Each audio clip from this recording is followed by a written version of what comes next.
தமிழகத்தில் வடகிழக்கு பருவமழை தீவிரமடைந்துள்ள நிலையில் நோய் தொற்று தடுப்பு நடவடிக்கைகள் குறித்தும் பொதுமக்கள் கடைபிடிக்க வேண்டிய முன்னெச்சரிக்கை நடவடிக்கைகள் குறித்தும் நெல்லை சுகாதார பணிகள் துணை இயக்குநர் மருத்துவர் விஜயச்சந்திரன் சத்தியம் தொலைக்காட்சிக்கு சிறப்பு பேட்டி அளித்துள்ளார்.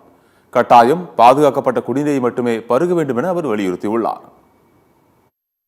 தமிழகமெங்கும் வடகிழக்கு பருவமழை தொடங்கி அனைத்து பகுதிகளிலும் நல்ல மழை பெய்து வருகிறது. திருநெல்வேலி மாவட்டத்திலும் வடகிழக்கு பருவமழை தொடங்கியது. ஒவ்வொரு நாளும் ஒவ்வொரு பகுதிகளிலும் குறிப்பாக மலை பிரதேசங்களில் அதிகமான மழை அளவு காணப்படுகிறது. சமவெளி பகுதிகளிலும் விட்டு மழை பெய்து வருகிறது.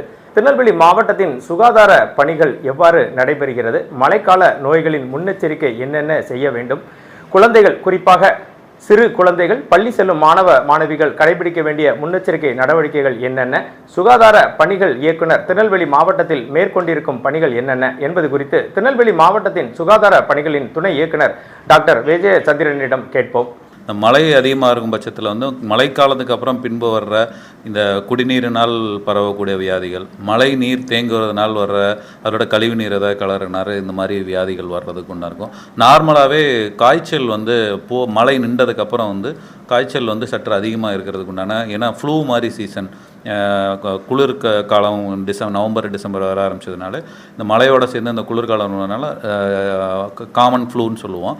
ஸோ ஜாஸ்தியாகவே எல்லாருக்கும் வர அந்த சளி இருமல் தும்மல் ஜென்ரலாக இருக்கும். இது போக மழை நீர்னால் பரவக்கூடிய எலிக்காய்ச்சல் இருக்குது. தண்ணி சுகாதாரம் இல்லாமல் கழிவு நீர் ஏதாவது கலந்துருந்ததுன்னா அதனால் பரவக்கூடிய வயிற்றுப்போக்கு உண்டான நீர்னால் பரவக்கூடியது இருக்குது. மழை தண்ணி எங்கேயாவது தேங்கி இருக்கும் பட்சத்தில் அது கொசுக்கள் வளர்ந்து கொசு வரும்போது டெங்கு, மலேரியா, சிக்கன்குனியா இந்த மாதிரி உண்டான கொசுவினால் பரவக்கூடிய வியாதிகள் இருக்குது. சிறு குழந்தைகள் ப்ளஸ் இணை நோய் உள்ளவங்க, கர்ப்பிணி தாய்மார்கள்லாம் காய்ச்சல்னு வந்த உடனடியாக அரசு மருத்துவமனைக்கு, ஏன்னா இவங்களை எல்லாருமே இம்யூன் சிஸ்டம் கொஞ்சம் ஆல்டர் ஆகிட்டே இருக்கிறவங்க. ஸோ இவங்கெல்லாம் உடனடியாக அருகில் இருக்கிற அரசு மருத்துவமனை, அரசு ஆரம்ப சுகாதார நிலையம், மருத்துவக் கல்லூரி மருத்துவமனையில் தங்களுக்கு, ஏன்னா அவங்க கூட சுகர், டயபெட்டிஸ் இருக்கலாம், கேன்சர் நோயினால் பாதிக்கலாம்.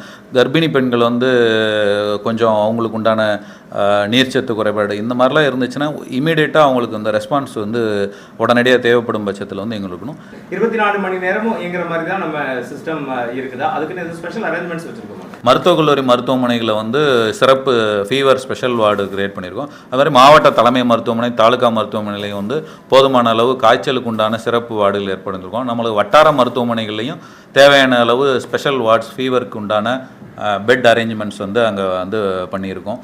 பொதுமக்கள்கிட்ட கேட்டுக்கிறது ஒன்று தான், காய்ச்சல் கண்டு பயப்பட வேண்டாம். காய்ச்சலாக இருந்துச்சுன்னா உடனடியாக அரசு மருத்துவமனைகளில் அணுகி என்ன டெஸ்ட்டுன்னு பண்ணிக்கோங்க.